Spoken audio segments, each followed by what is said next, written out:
So the real aha moment for me was listening to a podcast where somebody explained their experience of, recently being diagnosed, and they were just struggling to get by and they thought they were broken. And yet here it was, this reason. And just by them sharing their experience, it not only validated my feelings and my experience, but gave me hope that there was a brighter future for me, and just the self-compassion to know that I wasn't broken and I wasn't a screw up.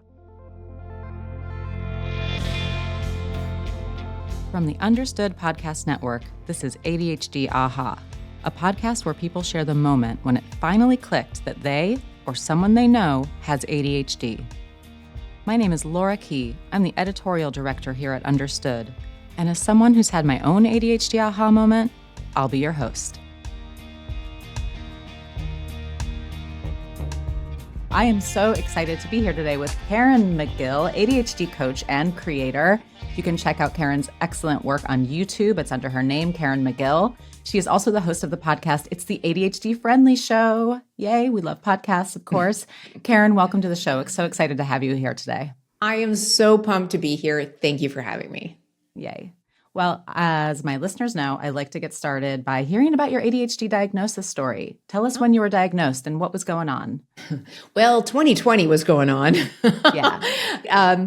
So what happened during 2020 was obviously everybody's life got turned upside down, and any structure that I had or built over my adult life just went out the window. And I was struggling to get anything done. I was struggling emotionally with emotional regulation.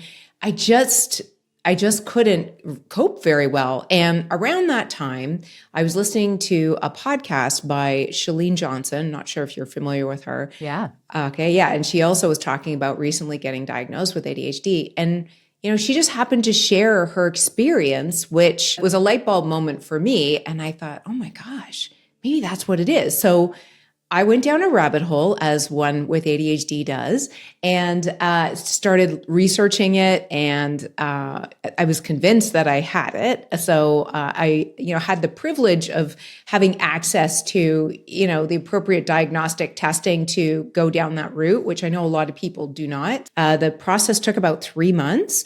And during that, I just knew in my heart, before I even got the final diagnosis, I knew in my heart that was what was going on with me. And I had already signed up for an ADHD coaching program because, you just want to skip the line and dive right into it, right? So I'd been thinking a long time about doing some sort of a coaching certification. But when I put the ADHD and life coaching together, both from understanding that was a career path and also knowing that would be the ideal route for me, it just all sort of came together quite beautifully. So that was the origin story. So that was I can't believe that's almost 4 years ago now. But since then, I've gone through that training, completely changed my career, and not more than that, completely changed my life and my attitude about how I am, how I do best, and, really cultivating the sense of discernment around what works for me and what doesn't, and choosing in that direction. So I don't even recognize the Caren of pre-2020 anymore. It's been a wild ride. Yeah. Stick with me in 2020 for a minute, though, if you don't mind. I know you say you're not. Yeah, let's hang out in that space that many of us I know are trying to forget, right? But at one point when you were sharing your story, you said that you were just convinced that you had ADHD. Can you give me some specific examples of things that would happen that you're like, this is such an ADHD behavior? I don't know that it started that way for me. The way it started, it was late 2020. It might even be into 2021 at that point. But I was having a hard time focusing on anything, and my emotions were all over the place. And to be honest, some of this could have been menopausal as well. I was perimenopausal at the time. And after that, hearing that podcast, that was the light bulb that made things click. And then I started getting into that mode of, oh, this is probably ADHD. So it wasn't so much this is such an ADHD thing, because I didn't have that much familiarity with it yet. But I started, as I went down the rabbit hole of research, I started comparing that to everything in my life. And a lot of it was going back to childhood, because in my situation, I believe that my ADHD symptoms were probably at their worst from as early as I can remember to about 16, 17 when I dropped out of high school. And then over time, I built a lot of compensatory methods. So again, I didn't know I had this disorder. And also, I had a big life shift around my early 20s where I moved from being a young adult who didn't move very much and didn't have a lot of great self-care habits. I actually had atrocious health-related habits.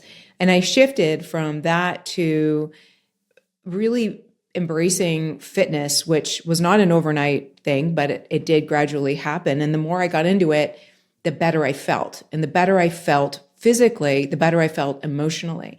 And the better I felt emotionally and physically, the better that started to have a positive impact on my life. So I went from being not a word of a lie, very much a hot mess, to someone who coped very well. Ended up going back to school, finished my high school education, went on to get a degree, an undergrad, and then much later on went on to go do a master's degree. But I look back at young Caren, and I had so much compassion for her, where I used to have shame, because I used to think that there was something wrong with me, that I couldn't do math.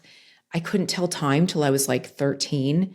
My locker was always a mess. I always forgot things. When I was in grade school, we had, I'm dating myself here. We had these desks where it's like the desk and it was attached to a chair, and everything you had for school from morning till afternoon was in this little shelf underneath the desk. And my shelf was always like a disaster zone. And I look back at all those habits thinking, I was just like a messy kid who couldn't figure anything out and clearly wasn't very smart. And now that I had this knowledge, I could mentally go back in my mind and in my heart and have a world of compassion for that kid who was doing the best she could with what she had, not knowing, what she was dealing with. And, my parents were, working immigrants. And this was back in the 70s and 80s. ADHD wasn't even really a thing. And of course, both of my parents have passed on now, but I just so desperately wanted in that moment to go back in time and say to my parents, this was the problem. It wasn't me, it was something else. And while it's not curable, it is fixable with the right support. So I'm just so grateful that this has become such a conversation now. That little tidbit of knowledge that Chalene Johnson shared changed my life, which is why I'm doing what I'm doing today. Because I get comments every day like, oh my God, you just explained my life experience. And yeah, it's an eye opener. So the more we talk about it and the more we normalize it and, share our experiences, the more we're not only going to help adults that are still struggling because they don't know they have it yet, but we're going to be able to help, younger generations really thrive and balance out this expectation that we all have to live this neurotypical life where we don't. I was wondering if you'd be open to sharing more about dropping out of high school and what was happening there. Yeah. So a lot of things were happening there. My father had just passed away. My parents, there was a lot of family stuff, right? And my mother came back into the picture of my life where she had not been there for a while. And we did not get along. I was very defiant, as a lot of ADHD teenagers are and can be. A lot of teenagers are, let's just be honest. But we did not get along. And I was doing very poorly at school. I was skipping all the time because in my mind, school was pointless for me because I didn't believe I was smart. And I didn't believe I was going to do much with my life academically. And, that was clear to everyone in my family. So my mother's opinion was, well, if you're not going to go to school, then you're going to get a job and start paying rent. And I thought, well, yeah, I'll do that, but I'm not going to, do that and still be, under your roof. So I dropped out of school in grade 11 and just from that point on, started working full time and moved out on my own, which, I mean, in retrospect, was probably a good thing because I was forced to learn those compensatory methods. Whereas if I grew up in a different environment, I may not have been forced to really figure things out as fast as I did because it was, feast or famine at that point when you're living on your own and not making much money. So I learned a lot really quickly and had to grow up, which I think helped me during that adult period of my life where I became a lot stronger. I think you mentioned self-care and health. I think that there's a misconception that ADHD is all about, focusing on your schoolwork and your productivity at work. But there's this work, life, health kind of, it's about the whole person, right? These are skills that we use throughout life. So would you be open to sharing how you were struggling from a health perspective? That may have been ADHD related? Sure. Now, I don't know that it's ADHD. It's ADHD related in that my behaviors were impacting my ADHD. Yeah. So when I was younger, let's say starting from 15, I started smoking, and I was smoking a pack a day for years after that. I became a bartender when I dropped out of school. So I was partying all the time, drinking all the time.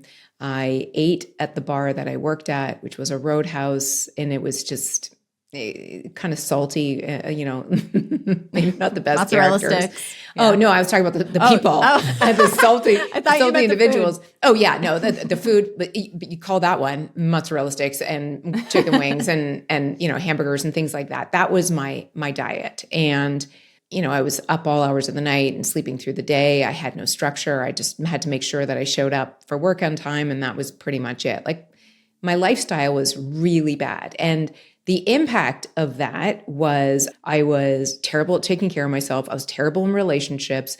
And my motivation for getting out of that, I'll be honest, was purely to get attention from boys, right? Like, I was at this point, I don't know, 17, 18, 19.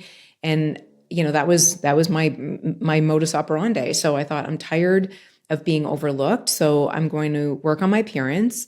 And in doing that, I opened like a door to a whole new experience for myself.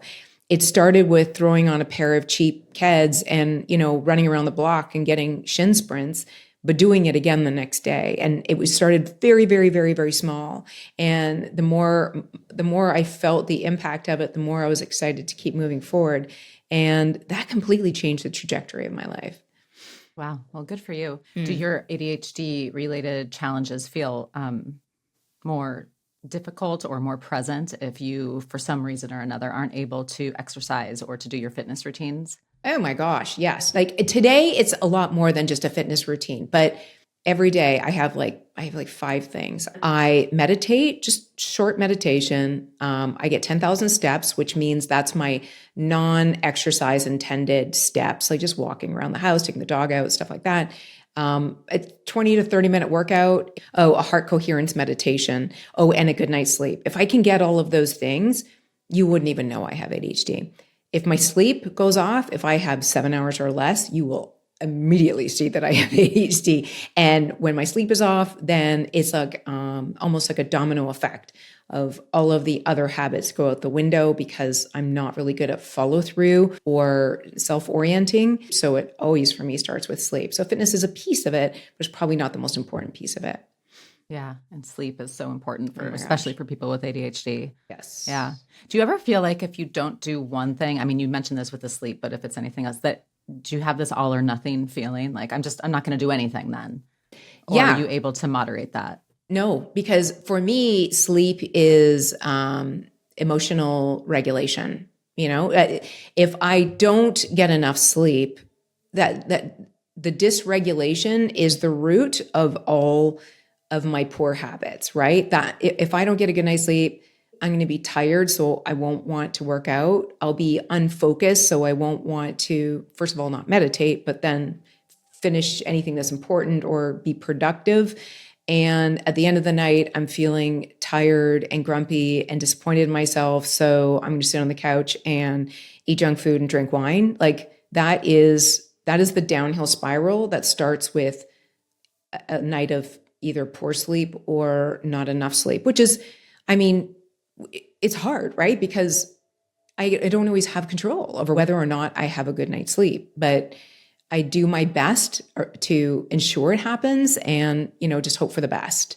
Yeah, I very much relate to that. I'm very much relating to the on the couch with junk food and a bottle of wine. Did you say bottle or glass? It could get there. Well, it starts with the glass. But this is the thing, like, I think with a lot of clients that come to me that struggle with bad habits, when we dig beneath the surface, you can usually find that at the root of it, there is like one thing that makes, the domino effect happen. And 9 times out of 10, it is sleep. And people can, if they take the time to, like, with curiosity as opposed to shame, go through, like, how did this day turn into such a dumpster fire? And if they go, and you probably wouldn't want to say dumpster fire if you're looking at it with curiosity, but like, why is it that today's behavior is not, as appropriate or as fruitful as yesterday's behavior? Why was my state so off today? And if you kind of go back through your day with curiosity rather than shame, you can often find that it's like, oh, it's rooted in, I didn't get a good sleep last night, or I ate something yesterday that upset my stomach, which upset my sleep.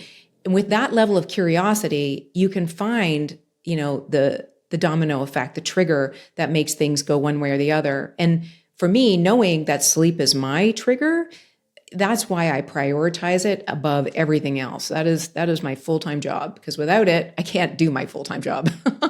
Yeah. Yeah. I love that, looking back with curiosity instead of shame. Oh, absolutely. Absolutely. Yeah.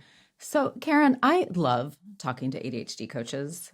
Anybody who listens to the show knows that I'm obsessed with ADHD coaches. Sorry, that sounds a little creepy. I don't mean it to, but it's always such a good conversation. And I think that deep down is because I need ADHD coaches in my life. I know that you coach a lot of women, only women with ADHD. No, I've started coaching men as well. As my YouTube channel has grown, I've gotten like equal interest from men. So I do coach men as well, but the predominant amount of clients I get are women.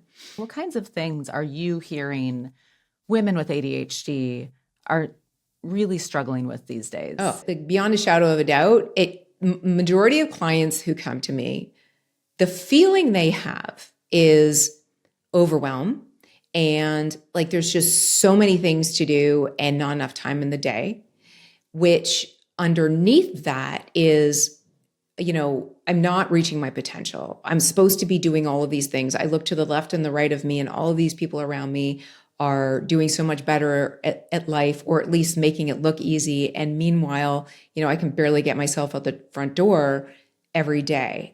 So it becomes a process of not just unpacking why they're so overwhelmed, but really reflecting back. Here's what you're saying about yourself. Here's all of the expectations that you have of yourself.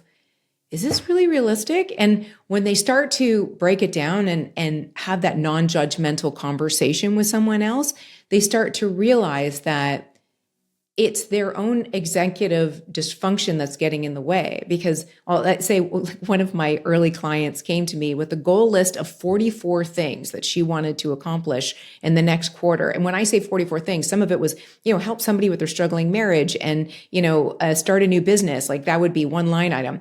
And what I started to realize in the clients I was taking on and myself, like I am number one for this.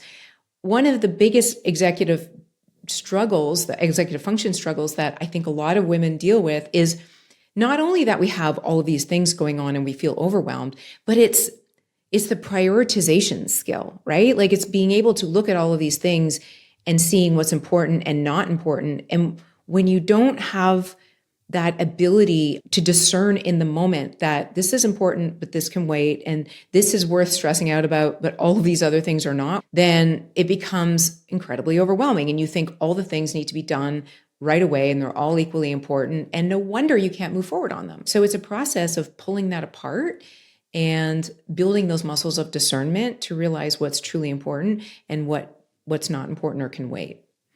What reaction do you get from your clients when you explain the ADHD tax to them? Is that something you do? I'm assuming that's something that you do. Oh, I don't know that I necessarily explain it as ADHD tax, but I definitely see it. Yeah. Okay. Tell me about that. Yeah. So it's an interesting thing. And I think I can't tell you how many ways I have been overtaxed because of my ADHD. Starting as a young kid who was cross-eyed for a long time, and I was constantly losing my glasses to the point where my mother made me wear a big, thick strap around the back of my head to keep my glasses on my face. That was a tax she absorbed. I had to deal with the emotional tax of that. But it started there, right? Like you lose things, you forget things, you pay fines because you don't follow through with a parking ticket or anything like that. And then it grows from there, right? Like the additional support that you need or the underemployment that you experience when, maybe you're not properly supported or diagnosed. Or also, the multiple interests that we have, right? Like I'm constantly investing in things that have a momentary interest for me and then they go away. Now, I try very hard to manage that now, but for a long time, I would just buy stuff that accumulated. And that in of itself was a master undertaking to control. So it's a thing.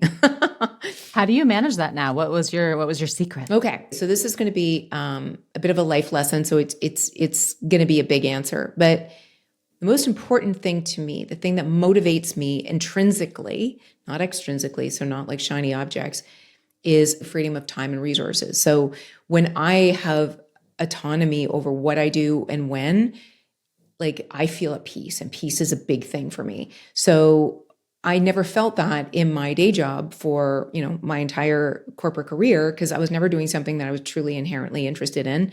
I was doing things to pay the bills and keep a roof over my head. And in 2017, on the way home from work one night, I listened to a Tim Ferriss podcast.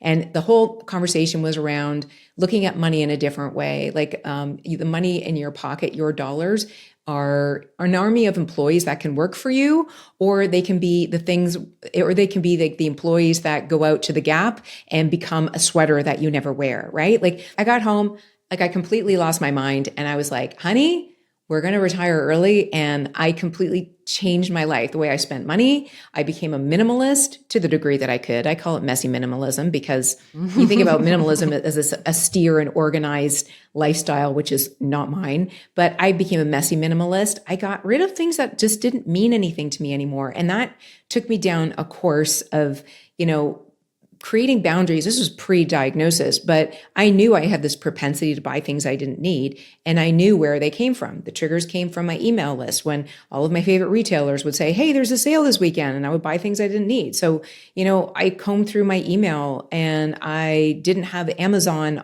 like as an app on my phone anymore. And I did all of these small things that were external triggers that eliminated that instant spark to buy or get something I didn't need.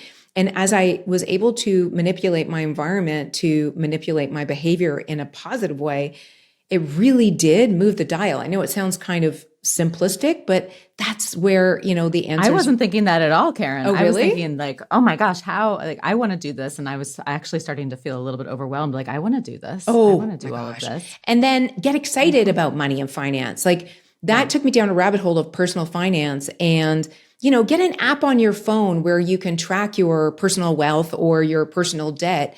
But, to see momentum for me anyways is a huge motivator. And then to have that why, I wanted to not have to work for anyone I didn't like or do things I didn't like ever again. Because that's really hard for an ADHD. It's hard for anyone. But when you have an interest-driven brain, forcing yourself to do things you don't want to do day after day after day, it's like a death by 1,000 cuts, right? So for me, it was a huge motivation. And I mean, I'm very privileged to say that I'm in a position of financial independence now. I do everything today because I'm passionate about it, not necessarily because, I'm living paycheck to paycheck. And I have so much peace in my life because of that. That's amazing. By the way, I'm really pumped up over here. You can't totally Good. tell, maybe. What are some of the simple things that you coach your clients to do that are such a game changer. I mean, I'm hearing this about like finding out what intrinsically motivates you, like what's really important to you. Mm-hmm. What about in the day-to-day? What are some simple changes that have been kind of mind-blowing for some of your clients? Okay. So planning is this very grounding process of sitting down at the top of the week to truly understand, what you need to get done in that week to move you towards, the life you want rather than the life you don't want, right? So planning your week, doing a weekly review so that you can look at what you accomplished the week before and again, reinforce that you are somebody who does important things and that you follow through with things. And it really helps build that muscle of discernment that I was talking about of what's most important this week, especially if you're someone who struggles with overwhelm because you want to do all the things all the time. To sit down and try and plug all of those things into your calendar, you start to realize, I probably can't do all of this stuff. And then time measuring. So a lot of issues with my clients is, again, wanting to do too many things. And what they realize is with ADHDers, we struggle with the passage of time, right? So we have to externalize that muscle of time management with alarms or timers or anything like that. But start with, all of the things that you have to do in your day, the big rocks or the non-negotiables, like getting your kids out of bed and getting them to school. Time them. See how long it takes from you to wake up to getting your kids out the front door. You might think it takes 30 minutes, but it probably takes, an hour and a half. And when you start to realize that it does. It does. Right. It's an hour and a half. And then as you start to realize how long things actually take, then you realize how much time of your day is already spoken for by the non-negotiables in your life. And then you've got like the priorities that you want to grow in your life, and you realize time is precious and I may only have like an hour or two a day to, dedicate to the things that are most important to me. And once you realize that, then you build that muscle of discernment, you get very clear on what you can do and can't do, and you start saying no more often because we are infamous for, we're good people. And we're people pleasers and we want to say yes to all the things and help all the people and go all the places, but we just can't. So that tangible practice of planning and timing how long things in your day-to-day life takes can be incredibly eye-opening to realize how little time you have. And that can really help you hone in on what's most important and what you do want to spend your precious free time focused on. I have been taking notes if you've heard me typing, just FYI. I've got it. I've got them highlighted in my little document here. I'm feeling like I want to go sit and just think and process all of these great tidbits that you've provided. And they're more than just tidbits, it's really, you're doing a lot of really important deep work. Thank you. And I really appreciate that, Caren. Where can our listeners find you?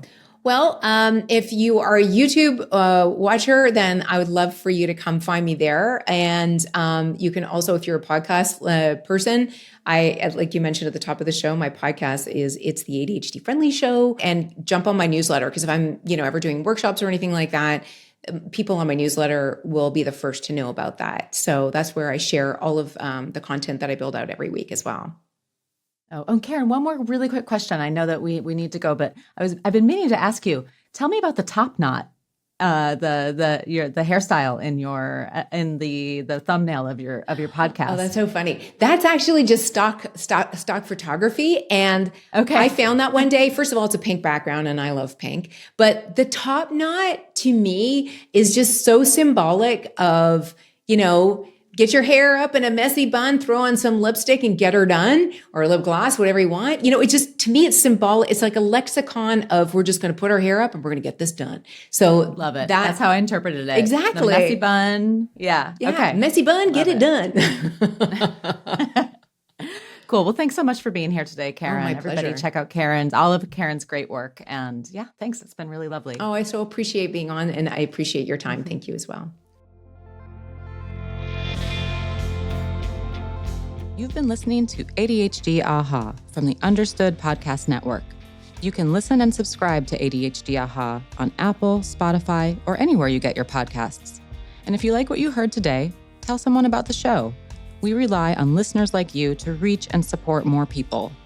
And if you want to share your own aha moment, email us at adhdaha@understood.org. I'd love to hear from you. You can go to u.org/ADHD-AHA to find details on each episode and related resources. That's the letter U as in understood, understood.org/ADHD Aha. Understood is a nonprofit and social impact organization. We have no affiliation with pharmaceutical companies. Learn more at understood.org/mission. ADHD Aha is produced by Jessamine Molly. Say hi, Jessamine. Hi, everyone. Justin D. Wright created our music. Seth Melnick and Brianna Berry are our production directors. Scott Koshier is our creative director. And I'm your host, Laura Key, editorial director at Understood. Thanks so much for listening.